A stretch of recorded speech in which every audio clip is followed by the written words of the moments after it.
27 मार्च 2001 हा दिवस जब्बेबाईच्या आयुष्यातला काळाकुट्ट दिवस ठरला। तिचा मुलगा चिन्ना मट्टावी हा कोपरसीच्या जंगलात मासेमारीला गेला असताना पोलिसांच्या गोळीबारात ठार झाला। त्यानंतर चिन्ना हा नक्षलवादी असल्याचा दावा पोलिसांकडून करण्यात आला।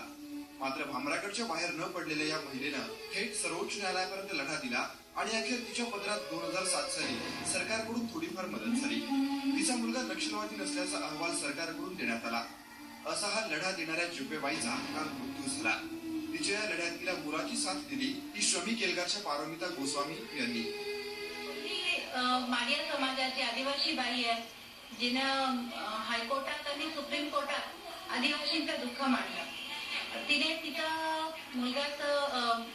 मुलाला पोलिसांनी गोळीबारात ठार केलं होतं, परंतु ती आपल्या मुलाच्या हक्कासाठी तर लढली, परंतु तिने संपूर्ण माडिया समाजाचे जे दुःख आहे ते त्यांच्या न्यायासाठी जे ती तळमळ तिची जी होती ते तिने हायकोर्टाच्या समोर व्यक्त केलं, सुप्रीम कोर्टापर्यंत ती लढली।